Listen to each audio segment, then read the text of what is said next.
Hello, I'm David Tabb, and today I'd like to talk with you about how we go about doing proteomics in species that don't have a genome annotation ready for us. This came about in some work that I did a few years ago, working with Salvia hispanica, the Chia plant. So today I'd like to talk about some of the lessons I learned as I did that, as a way to show you how we can go about doing proteomics in species where we have RNA Seq but not a genome annotation. So we'll start with why RNA Seq is a valuable data source for us to start with when we're trying to build protein sequences. I realize that people may not be completely familiar with the use of sequencers if what you think about all the time are mass specs. So I'm hoping we can help tie these technologies together. From there, we'll talk about the problem of assembly, specifically assembling putative transcripts on the basis of RNA Seq data. And we'll talk about the software Trinity in that context. From there, I think it's really valuable to spend some time thinking about mapping and filtering. Not all the things that we can assemble are going to be of value to us in proteomics, and trying to understand those through the mapping process in Salmon or the recognition of RNA genes in Rfam will be useful. From there, we'll begin asking questions like, what fraction of all the transcripts that are likely coding for proteins here have we measured in our putative transcriptome after doing assembly? And then from there, we'll talk about making translations, producing actual protein sequences that we can use in LC-MS data. And as I said, Salvia hispanica is kind of my case study underlying this, although I'll talk about some other projects I've been involved with along the way. But our paper about Chia showed up back in 2021. So let's start with whether you need to do an RNA Seq style experiment followed with assembly. It's worth saying from the get-go that not every species you might hope to do proteomics in can be found in UniProt. I know UniProt is very frequently the first place we reach to try to grab protein sequences for a given species.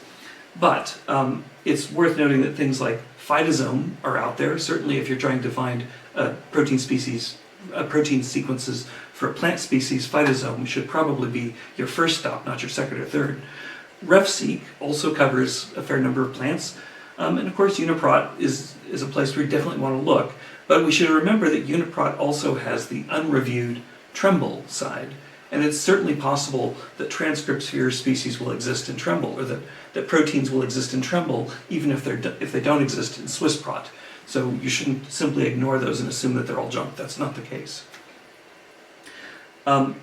It's also worth saying that some of the species we look for have not been taken up by the mainline databases, like those I've listed above.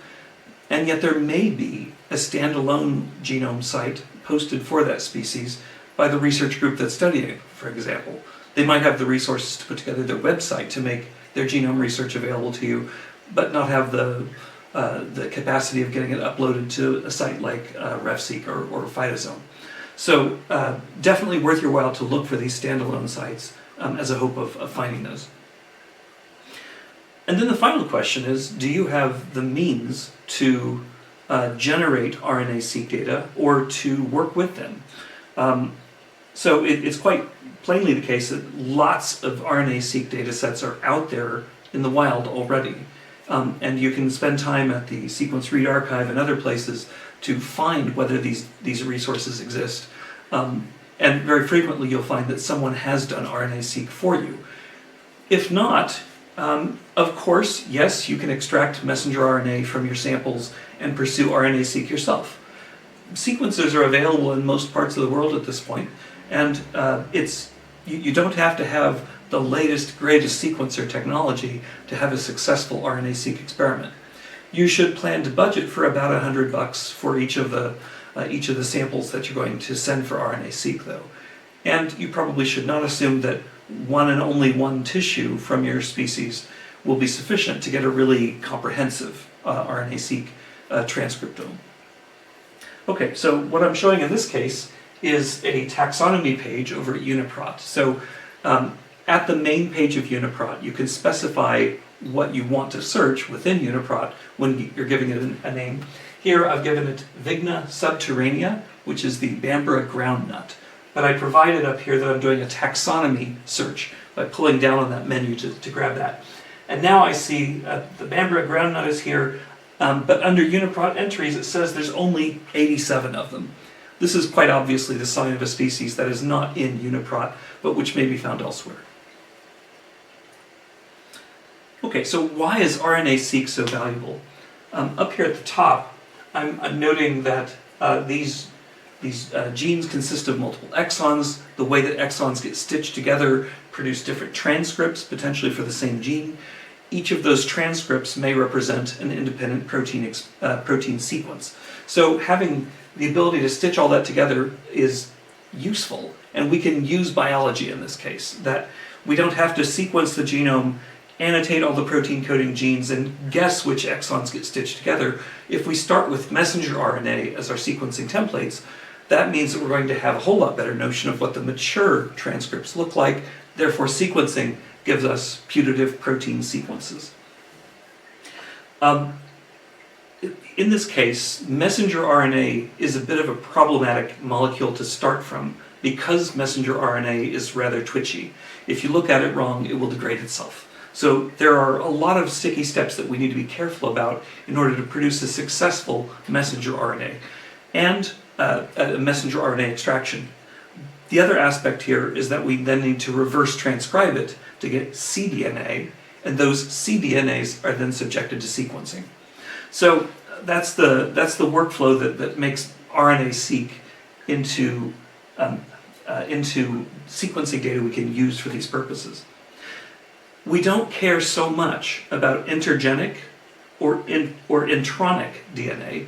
Intergenic data, the sequences there we don't really care about because they're not going to affect directly what protein sequences come out. Intronic DNA, again, is spliced out of the messenger RNA. So by the time it hits the time it hits the ribosome for translation, you've already pulled out all that intronic DNA. So again, intronic DNA is not going to affect what the final polypeptide sequence is. So getting that stripped out of the way by biological processes is a great value to us. The other thing that we probably do care about are the exon junctions. To know that this is an exon and this is an exon is good, but to know that the mature messenger RNA brings these two to abut each other and that transcripts read through that boundary is actually quite valuable. Again, biology is doing our work for us and making it possible to deduce more readily what the mature polypeptide sequence is going to look like.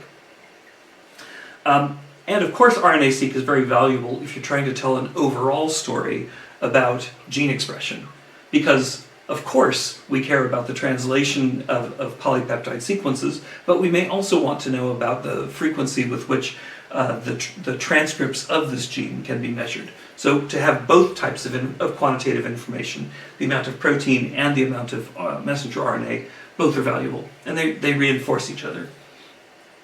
And yet, expression levels are highly tissue specific. Certainly, genes that you would expect to find in leaves are going to be different than the genes we find expressed in roots. So if you are trying to tell a story about what's going on in transpiration in the leaves, and all you've got is RNA Seq data from roots, that may be a bit of a problem. So we have to keep that sort of thing in mind. As a result, some of the genes you might want sequences for may not be sampled in RNA Seq. This is one of the reasons why I mentioned the need for multiple tissues as inputs to an RNA Seq experiment. If you have more tissues represented, the chance that the comprehensiveness of the transcriptome that you produce will be higher because you have more samples and more diverse samples coming in. All right, so where can I go about finding whether any RNA Seq already exists for this sample? In this case, I'm pointing you to the sequence read archive. Used to be, people would call this the short read archive to reflect a lot of Illumina sequencer data that was in there, but it's not limited to just Illumina data. So the sequence read archive has a series of links that will appear under your species in the taxonomy search over at NCBI. Now, If you're working in Europe, then you don't have to go all the way across the ocean to get these. These data are probably also available over in the European Nucleotide Archive. So you can download from whichever servers are closer to you, basically. Now, if you're going to just make use of RNA-seq data that already exists from someone else, you should probably be aware that a lot of the software tools you would use are probably expecting that you're going to give it Illumina or short-read data. This is not necessarily what you're going to find, though. So if you have longer reads available, you're going to need to think about a pipeline specific to those data sets. All right. Now, what do sequencing data look like? A FASTQ file is most commonly what you find. And FASTQ files subdivide into blocks of 4 lines. We have an accession that tells us about the origin of this particular read. We have the read sequence itself, the A's, C's, G's, and T's. There's often this line that just tells you the next line to come is quality scores. And then these letters do not represent sequence, they represent numbers. Each of these base calls is usually associated with a Phred score, P-H-R-E-D. These Phred scores are qualities to tell us what is the likelihood that this particular nucleotide is in error. So a higher Phred score indicates the chance of error is lower. And you can look up the tables online to see what numbers these relate to and thus which probabilities of error. In any case, you're going to have millions of templates in a contemporary sequencing data set, a massively parallel sequencing set. So with millions of reads, you're going to have multiple millions of lines in the FASTQ files that result. So they're very, very large. Very frequently you'll find that these FASTQ files are made available in gzipped form, which means they've already been compressed down to much smaller files. And a lot of the bioinformatics tools can read fastq.gz files just as well as they can FASTQ files themselves. Now, when you're getting ready to do an assembly in Trinity, you're not doing a very simple bioinformatics task. It is very complex to do an assembly of millions of reads into thousands of contigs, each of which represents some transcript. This is a big ask of the computer. I would say that you're probably going to need to have your FASTQ files in a particular format, and the NCBI toolkit can make sure that what you're producing is ready for Trinity. You're going to need to use something like TrimGalore or FASTP as a cleanup step. Very frequently we need to remove adapter sequences, or we need to truncate the ends of sequencing reads where there are regions of low quality bases. So TrimGalore and FASTP can take care of that step for you. Now Trinity itself can't be used in the Windows operating system. In fact, I haven't really found a good sequencer that you can get for free that can be used on the Windows operating system. So you'd better have a friend who knows something about Linux, or you yourself can learn Linux skills this way. Trinity is a bit of a tough install for a first tool, a first-time user of Linux. Might find it a little difficult to get it all in place. So it's very good to have a friend who's familiar with the installation of Linux tool chains to be able to get all these things in place. Next, Trinity is not going to run happily on your laptop. You need to have just as much RAM as you can possibly pile into a machine, and that's gotten a lot more expensive in the last year or so because of the crush of new computers, data centers for AI. So the price of purchasing a workstation with 128 gigs of RAM or more is think of this as a pretty bare minimum. You don't want to try doing this with less than 128. The price of doing that has gone way up. So ideally, you'll find a friend nearby who has a high memory computer running Linux. Now, if you are using long reads, this Trinity assembly pipeline is not the right way to go at all. Long reads require a lot less lifting, basically, in order to get contigs of the size of transcripts built from them. So if you're using short reads, Trinity is your best friend, but there are lots of sequencers out there for which this tool is not the appropriate one. And at base, you're going to need to know whether your reads are paired end or not. Because when we if we to say the paired end sequence means that each of these bits of DNA you sent in for sequencing as part of your library, that each of them has a bit of sequencing done on this end and a bit of sequencing on this end, and then there's some amount of sequence in between that you don't know. That's called a paired end read. Those are very, very good when it comes to assembly, so it's really very much worth your while to have designed sequencing data using a paired end strategy.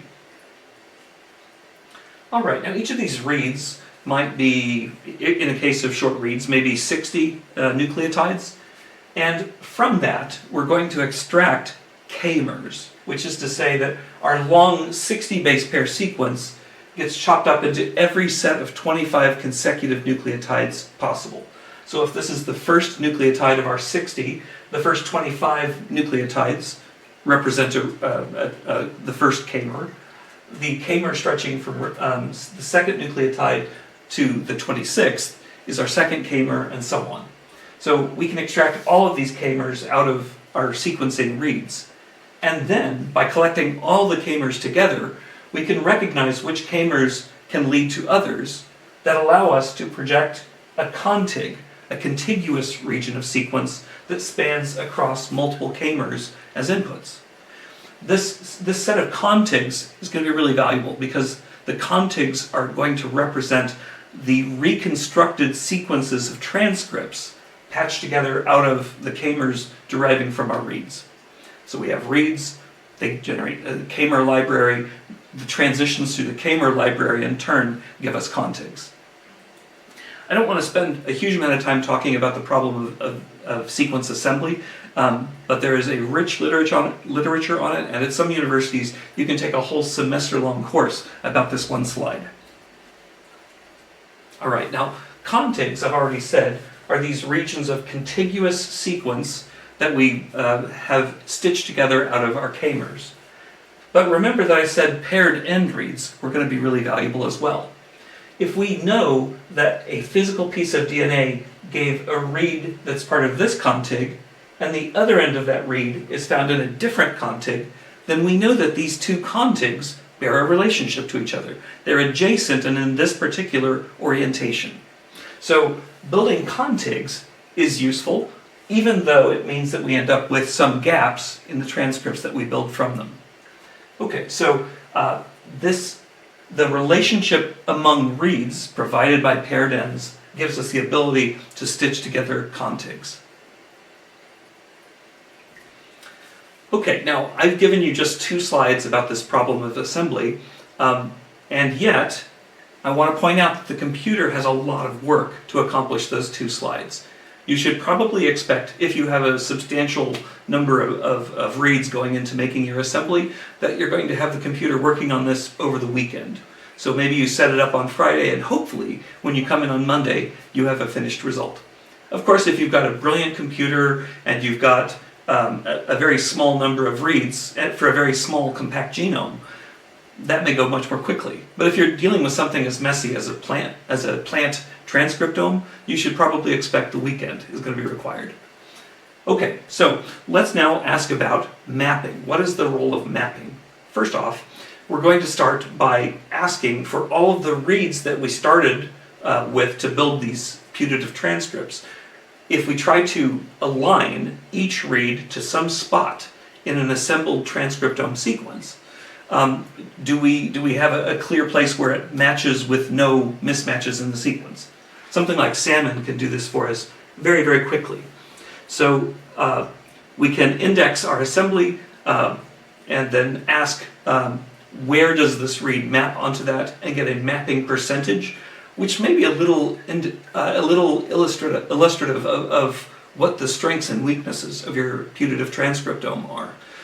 Because it might be that the reads derived from roots align more poorly than do the reads coming from the leaves of this plant.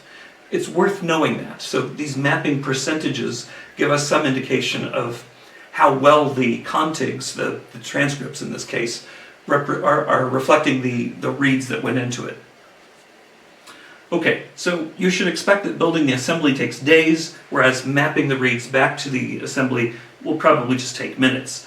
And certainly some tissues are going to be more poorly reflected in the putative transcripts than will others. You should not assume that just because a piece of RNA was in your sample, that it is a messenger RNA that is bound for the ribosome.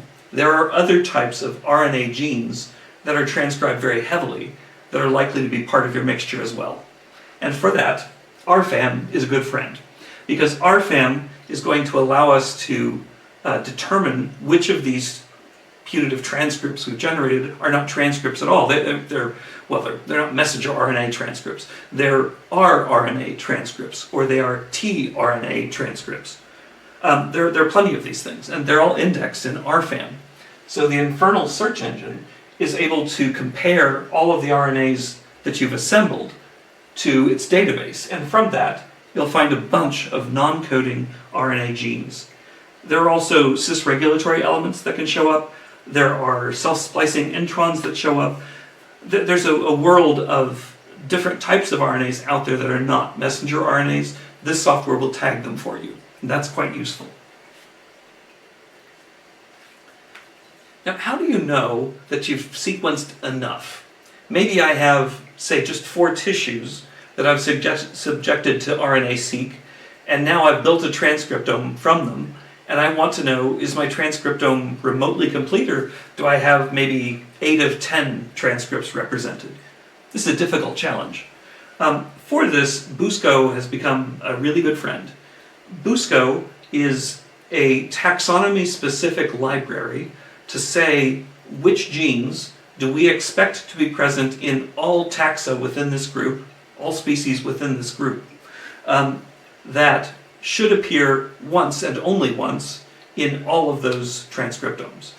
So single copy orthologs are the term we use for this. Orthologs being genes that were one gene in a evolutionary ancestor and now appear in one copy in each of the species that evolved from that common ancestor.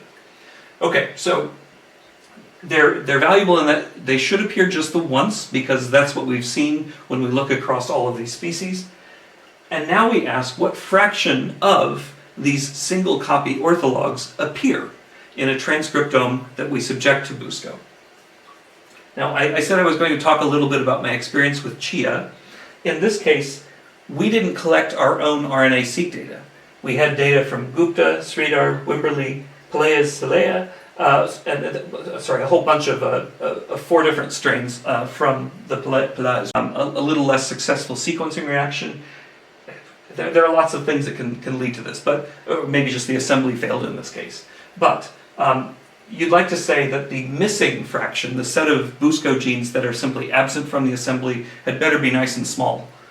You'd love to have that. You'd love to see more than, say, 99% of your genes represented here. More typically, you may have to satisfy yourself with, say, 95% of all genes seen. So we have a relatively small area here and here. This one's particularly nice. Very good coverage from the Wimberly dataset. The next set is fragmented. Those are shown in pink bars here. Remember that I said you may have contigs that don't span the entire transcript. In fact, you may have a scaffold that says both of these contigs are in this transcript, but there's this unknown region in between them. So something like that could lead to a fragmented finding for BUSCO, that a gene was present in your sequences, but only some parts of it are represented. Then the last 2 are both considered successes, but it's worth talking about it. Complete and duplicated is this region right here, and then complete and single copy appears down here at the bottom. By its definition, if something is found in BUSCO, it is believed to occur in just one gene copy per genome. So you would ideally see that all of the BUSCO hits are found in just one place. But sometimes when we build these assemblies from transcripts, we end up getting a redundant set of transcripts, that the same transcript ends up appearing in a couple different forms due to sequence variation. So that's kind of an awkward place to be. We would not like the majority of our data to fall incomplete duplicated. We'd rather it be complete single copy.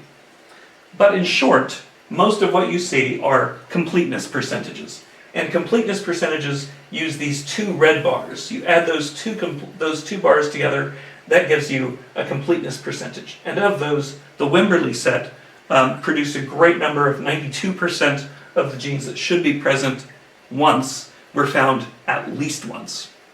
It's a bit of slippery language, but the upshot is that by combining together complete and duplicated and complete and single copy, we get a completeness percentage that gives us some comfort that if a gene is presumed to be present in the genome, we do produce a transcript for it. That's our completeness assessment.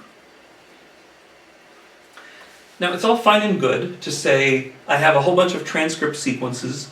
I've screened out all the stuff that is not protein coding by using the Rfam tool. I've checked my BUSCO percentages and so on. Now I can ask, how do I get protein sequences from transcript sequences? This is unfortunately a little messier than you might expect it to be. Let's start with the problem of 6-frame translation. When we have a cDNA, we may be missing two rather critical pieces of information. One is the reading frame, and the other is the orientation. It might be that the first letter of our putative transcript coincides with the first letter of the first codon in this sequence, which means these first three are, I should not be pointing at the protein sequence. I'm pointing instead at the transcript sequence. So ATG might be the first codon of the sequence. If so, we're in luck, and the very first reading frame, which is to say reading forward and starting at the first nucleic acid, is going to give us our protein sequence out. It might be, however, that we should instead start at the second nucleotide, TGA. Why would you need to do that? Because sometimes the patches of sequencing reads resulting from a given transcript don't start at the very start, at the start codon. Sometimes they start elsewhere. So sometimes we need to think, all right, we're going to start instead of ATG, we're going to start at TGA. Or maybe we need to start at the third letter, GAA. So which offset we use in picking where that first codon begins will give us three different sequences. But there's more, because it could be that what we have is a complement to the true sequence of the transcript. If that's the case, then we need to start with what was apparently the 3' end. So instead of CTA, we would look at the complement of this, GAT. That's our first codon, and then we need to offset by 1 and offset by 2 relative to that. So every single transcript sequence that comes in corresponds to 6 translations. So this is why we call it 6-frame translation.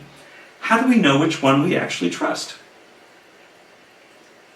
All right, so TransDecoder is a tool that was designed explicitly for this purpose. There's a lot of small stuff here. I do hope you've downloaded the slides. The link for the PDF should appear in the description to this video on YouTube. The short version here is that we begin with our assembled putative Salvia hispanica transcripts. We've done the work of assembly, now we have our transcripts. Now, we can use TransDecoder in its long ORFs mode to produce polypeptides, but just for those open reading frames that contain at least 100 amino acids. It's worth asking here, where does 100 amino acids come from? Well, generally speaking, those the putative polypeptides for an organism are almost always more than 100 amino acids in length. Are all of them? No. In fact, there's a very obvious example. Insulin is a protein that is fewer than 100 amino acids in length. So that would be a problem, right? In this case, insulin wouldn't make the cutoff and would be stripped out as being not long enough to qualify for the rest of this workflow. So just keep that in mind. Now, which of these open reading frames of at least 100 amino acids do we feel most confident about? Well, we can start with those that contain known protein domains. Domains are these regions of conserved sequence that are associated with particular folds or functions or whatever. So Pfam-A is a very good database of these short regions of sequence. We can ask, are any of these Pfam-A domains found within these polypeptide sequences? And we do that through some software called Hidden Markov Model Search, or hammer search, basically. Okay, so if it contains one of these protein domains, that's good news for us. On the other side of this, we could say, I don't have a genome for Salvia hispanica, the Chia, but I do have a database for Salvia splendens, its cousin. So if I have Salvia splendens, I can ask, do any of the open reading frames we generated from our transcriptome, are they orthologous to a similar protein species in Salvia splendens? If so, again, that's a really big vote of confidence that we need to retain this. So that function is carried out by NCBI BLASTP, just a protein-protein comparison. With that, with the information coming from hammer search and from NCBI BLASTP, we run TransDecoder again, this time in predict mode. And it uses the information from these two searches to output a new putative Salvia hispanica set of protein sequences. Great. We don't get 100% of everything, but we get an awful lot of the real sequences for this species. It's all fine and good to have a protein sequence in your database that you can then use in proteomics. But you would probably like to have some sort of descriptive information about what those proteins represent. So I'm going to talk about two routes to getting that information. We start with looking for orthologs. Proteinortho or InParanoid are both good tools that allow you to match the polypeptide sequences in our new database to the protein databases of orthologous species, of species with high degrees of orthology. So in our case, the Salvia splendens can be double dipped here to provide, now that the protein has been included in the database, we can use splendens as a way to put a description string on that protein. So both of these tools are quite good for that purpose. I've included URLs down at the bottom. InterProScan is also quite good, and we've encountered it in the previous slide in one way as well. So Pfam-A is one of the support databases that gives you InterProScan. So it includes resources to detect protein superfamilies, families, domains, repeats, and other kinds of sites across a database that spans a huge number of species. So by subjecting all of these proteins to InterProScan, we're going to come back with quite a lot of information about matches that might be about the function of the whole protein or about just a small region of the protein. Both of those kinds of information are available from InterProScan. So in the end, we've had the computer do an awful lot of work through mapping/alignment, through assembly. We've done a huge amount of this comparison. At the end of the day, a lot of this hinges on what happens on a single high memory workstation running Linux. Trinity is a very big deal. It takes a lot of time to run on data sets of substantial size. So you should definitely be very encouraged once you get through with this step. But you should not think that's the end of it, because there's still quite a lot left, as we've talked about so far, in discerning what this protein does, or what this transcript does, what is its translation, how can we annotate it. Assessing and filtering your assembly is definitely worth doing well. You should not assume that just because something assembles, it is meaningful in this particular species. Just to state the obvious, most species have relationships with microbes growing in them and both your organism of interest and the hitchhikers living on it may contribute transcripts to the samples that you subject to RNA Seq. So being able to screen that stuff out and recognize which parts of this are specific to this plant and not to the microbes living on this plant is actually kind of a difficult challenge. So translating to protein sequences is valuable, but you should probably not rest easy on our assumption that amino acid, that there must be more than 100 amino acids in a polypeptide before it's real. Certainly, there are shorter genes that fall below this 100 amino acid criterion. And if you care about things like insulin, then you're probably going to need to look for those specifically. A sequence without a name that tells you something about function, or a description line, even better, it's less valuable. We would certainly love to have gene ontology terms that we can align with each of the protein sequences in our database. We generally have to do with a little less than we would like in these cases. So we can do a lot by orthology in closely related species, or by the content of domains and superfamilies, etc. But when we choose to do experiments in non-model organisms, it sometimes means we have to put up with having less information than we would really like.